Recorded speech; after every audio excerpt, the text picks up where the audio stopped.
fatu talafola radio Samoa le nei fo itai au, alo mai o talo le aso lulu. A o toi la mona i si ufafonga o taitai Pasifika, ia sa o loto le whewha i o tangata Pasifika e fio mai i New Zealand. O lo lango malo se le whaipule ia tia nau tu yono. O tu yono, o ia fo i lea na tu malo si le tu la fono lea o toi anga va ai nisi o tangata mātutua Samoa. I siti seni New Zealand po o le Restoring Citizenship Removed by Citizenship Act tasi iwa valulua. Lea nalo ia mai a November le tausanga whaatu a o matu. E le fau le whaatalo sanga le Pasifika o le whewha i mai i New Zealand au noa mani visa malanga. Pei fo ona whaatalo sanga e le pale mio fiti le lua whenua tolu. Whaapel pale mio Samoa lo iai nei fia me na omi mata awha peitai e le ilangolango ina Winston Peters le lua whenua tolu. Ai le fina watu i ono e le whetau ila whaamatu uatu o visa waivers i atu no umamao mai le tūlangi o lo iai le Pasifika. A o lea e le o iai se awanoa anga va a ia tunu Pasifika lea e no nofu whaatasi mani usila. E o maila taimetu u whaatasi e talo tai au. Wasilia mali se fulu wafe saini o le petition na Arthur na e lea foi o lo ofina wina ile mata upu lavale na yitasi. E se mai ia ni usila o lea foi wa iele talo sanga mo fewa inga sa o loto tau le mo o miaine visa malanga mo le fewa i atu o tangata Pasifika a ngai au Setalia. Le fia pule a o ngai saunoanga al pale mia Christopher Laxon whaatatau i sanuisi Marmite e saumalita mai titi mai lona a inga pe a le fia i mea ayo le school lunch program. Fai mai Laxon ana nafi, a fai e le fia mātua i mea ayo lo maua mai le polo kalamele nei o lo whaatu pe ele malo o lona winga. Watatau ana saulita mai titi malana ia sanuisi mai lona a inga. Mo le maunisi o pule a o ngai reporti a le tio whaavau malua New Zealand. E le longo malie nei saunoanga ona o le to a tele whanau o lo wha moe i mea ai nei. Ma o nisi fo i o whanau e le o whaia ni breakfast po o ti o le tai au i a inga o atuai i a onga. Polo kalamele nei e le o misi ma le wha asea ta alu ona to e sui le whai ngai le tausanga le nei. Ma o le wha asea la ta mai o lo iei nei o le liusua vai o le plastic i lungo mea ai.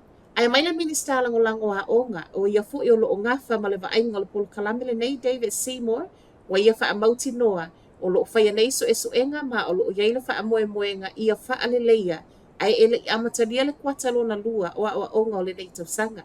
O le mata upu lava fo ele nei tasi na talo ele fonotanga le minista wa onga Erica Stanford Masimo ana nafi peitai e le i mawhai o na whaatau nuina. O le to atele o tangata na whaali fina ngalo i le whaia ma le whai o le whale aingal McDonald's i ora ke i au kilani e le o mana na o iai. Tāponia i le whai unga Januari le awa noa tu mai e whaali fina ngalo ai le nei fuanga. Ma whaamaunia mai le pule ngā nua au kilani. Mai le tolu se lau valus fulutasi na whaali fina ngalo. O le tolu se lau tolu tasi o lo o te te. Wha lima e ioe, ma le toa lima e le o mautinoa. Mai le to o tele o saunoa le so upol pule ngā nua au kilani. O le valu se fulu o tangata nei o le atutu la i e whaali fina ngalo i le tō lau ngal mata upule nei le masino me. O le talo sanga mo le laisene whai ele McDonald's i ora kei. O le whaalua i leo na whaatalo sanga i le whale ainga mo le nofuanga lavale nei itasi. Whaamaunga lo ai lo ai o le whale ainga o lo whaatalo sanga ina so na laisene e tatala luas fulfai tu la fitu aso le vaiaso ma e mawhai o na ofi e le luas fulfitu tangata i totonu mo tau maftanga. O le popo le gatele o tangata ora kei le fuafuanga le nei. O le awhai na i o tau mawhainga nā lai o na whaia lona tau ngā la au aina tele, lea e lata i le no fuanga o lo fuafua e whaatua i le McDonald's. Mai au Setalia, ngao le tele o whata o supermarketi i Queenselani au Setalia a o whaatale i le whao Alfred. O le aso atai awa nga i le aso Wharaile. Leo lo o whaatale tale nei Alfred ma ese mai tā penanga mō le saunga le mu reportia mai le tele o supermarketi wa tele i na ngao whata. Lapata inga nei o sau i tuolo o lapata i aile whaitau miliona o tangata Queenselani o loo au mau i sau te isa sae. E sa uni e ono motu siale ele tise wha apele swawai maua. Ma o pusa vai lea ua mau e talafo wa tele ina le ai ma supermarketi. Tu whaata sia talo tae au wa whaatalo sanga ina ele pule nuu supermarketi ia vave o na toe whaatutu mu whata o whale o loa mō le mauti noa o loo lavata pena a inga i le ngata o le vaitau mafa ai whaapea mea ai. Whaai watu i tala mai Amerika, Walo ia tiute malafonga whaau popo e totongi e Kanata, Mexico, Masaina nga ia Amerika. Ma watoe amata nei le isi whiwhina wa inga tau whiwhaatau wa inga i le wawa tunu nei. Kanata, Mexico, Masaina. O le to'atolu au pito i mawalunga le whaatula ngana wa tunu o lo whiwhaatau wa i ma Amerika, pitai. O le walo ia i le vaiaso nei tiute malafonga whaau popo i lunga o loa o lo o lato whaatau watu ia Amerika. O le alava na whaailoa i le pereseteno Amerika, Donald Trump, ina ualoa ia lana nofua inga i le masino Januari o le tūlanga lea e o iai. Ma i au te lengo swinga nei o le Unia Europa, lea e fōlinga mai e tinga ai nai. Luas fulma le 5% la fonga e totongi e Mexico ma kānata i lunga o loa o lo ia whaatau watu ia Amerika. A o saina, o le ua whaaluaina tiu te wana o loa, ma ua sau wha i le 2%.